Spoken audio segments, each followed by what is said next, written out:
Brendan, a seasoned YouTuber famous for his outdoor adventures, joined forces with Steve to pull off a daring stealth camping stunt in the Peak District. With a thirst for adventure, the pair hit the trail at dawn, aiming to retreat to the comfort of their van after a grueling hike across the rough landscape. But their routine camping trip took a shocking turn for the worse at the most unexpected moment. Right, I'm leaving the diesel heater on. I want a nice warm van to come back to. How was your morning, mate? Well, how was your night, should I say? Actually, after the night sleep I had before, which I won't go into any detail, I went to sleep. It must have been about before 9. Steve and Brendan trekked through the misty hills when Steve spotted smoke on the horizon. He swiftly alerted Brendan, who rapidly evaluated the scenario. A closer look revealed the smoke came from a working cement factory. That's smoking away in the distance, mate. That's the cement factory. Ah, okay. I saw that on the drone and I thought, I wonder what that is. Oh. What an incredible view, eh? Absolutely unbelievable. Oh my God. It's incredible. Their van was suddenly encased in a thick layer of ice, forcing them to confront a daunting obstacle. Instead of sensibly retreating to lower ground, they chose to push forward, venturing higher up the hill in pursuit of a better campsite. Right, so we've got a bit of dilemma this morning, because that road is all covered in ice, and we need to get up that road. So Steve's taken the baton. He's going to be first to attempt to go up it. And the horses are in the stables, and the jockeys are on the backs. Brendan loves camping in comfort, and his van is his haven. He regularly shares his adventures online, so this trip is no exception. What's remarkable is that he even cooked his breakfast with an air fryer, a far cry from the traditional camping way of cooking over an open flame. Right, bacon's done. Okey-dokey. Oh, yes, that'll do. That'll do. Damn it.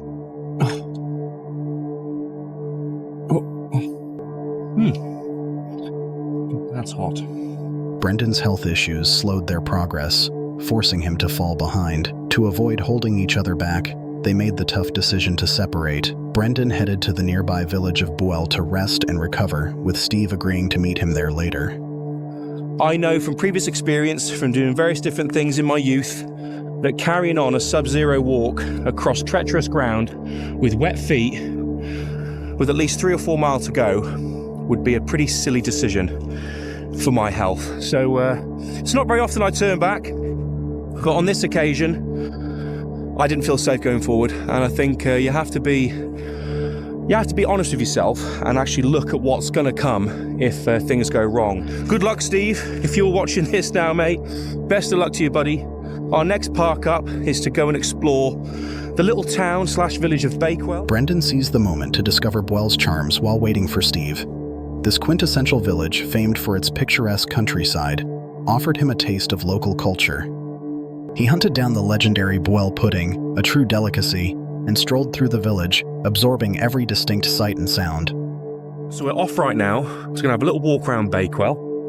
Got to try and get a Bakewell tart as well, or a Bakewell pudding. I don't want to make that mistake of calling it a tart. And just see a little bit of Bakewell, really.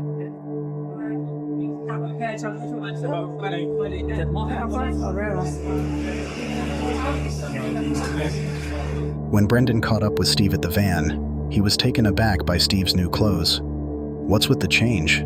Brendan asked, his curiosity getting the better of him. Here he is, look.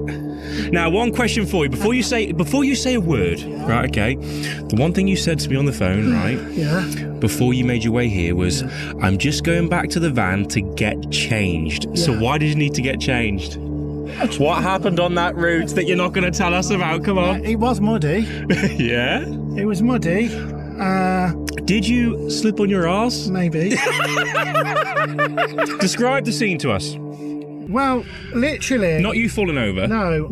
I think where you left me. Yeah. I'm going to have a look at the timestamp between when you left me and actually what time I got to the site, right? So how much? The Lovelock Bridge, spanning Weir Bridge, stole the show with its breathtaking 10,000 padlocks, a poignant testament to love and dedication. Couples from every corner of the globe flock here, eager to immortalize their special moments and anniversaries by attaching a lock to this iconic landmark. 90% of the bridge is made up of padlocks.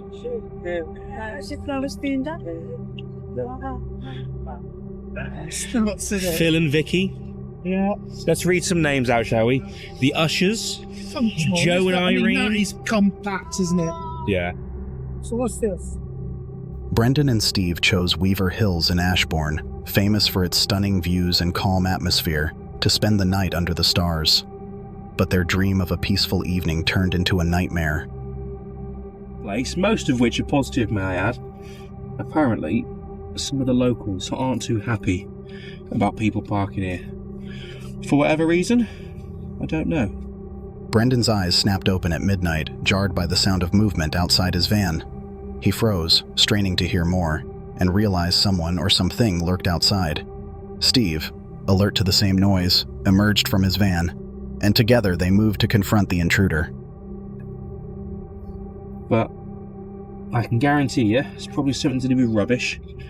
And that rubbish most probably has nothing to do with van lifers. But Suddenly, as Brendan and Steve watched, the car sped away, suggesting the driver knew they were being watched. The vehicle vanished into the darkness, leaving the pair to wonder about the strange incident. It's possible the driver was just a lost traveler, but Steve had a nagging sense that something more ominous was involved. Why else would someone drive through such a deserted area at that late hour? I was rolling past from time to time, but nothing that's going to be concerning us too much. I think get the bed set up and... Brendan and Steve bounced back from the unsettling experience, refusing to let it dictate their adventure. They climbed back into their vans, determined to get some rest and shake off the night's events. The rest of the night remained quiet, and Brendan continued to share their journey with the world, uploading more videos to his channel as proof of their unbroken spirit. You alright, mate? Yeah. And there's a car. Did you have it as well? Yeah. Like a... Yeah. Well, I'm looking at you, mate. There's a car fifting about up there. There must have been... shoes.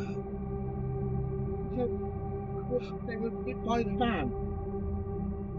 I don't know what he's doing up there. He's the one... Hang on. Worrying me a little bit. Yeah, hang on. He's got something to say. What time is it? You stay away from my van. Honestly, when I heard that car go past, what were they doing? I don't know. We've got somebody up there who's got a big spotlight on. He's our problem. So he's just driving backwards and forwards. If you look, right, he's definitely got a light on there. He's sitting up there. Is there somebody up there? That scared the living daylights out of me. Well, I just banged my roof, I did then. Jesus. Brendan and Steve stayed and continued camping because of their gender and duo status. The real question is, would a lone female camper have been as fortunate in the same situation? Like Ford Connect van. Well, why is he just stood there or sat there like stalking? If you lucky, if you stand here, right, you can just see one light. If I move to the...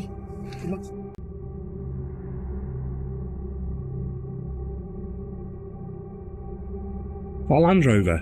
Yeah. Right. They're playing music as well. Okay, they saw me. I saw them. See you now. What I will say is we're here, right? Yeah. Look at the distance between the farm, right? That's a fair way, that is. Yeah. And it's round a bend as well, so... We're looking at it from here. The lights are off.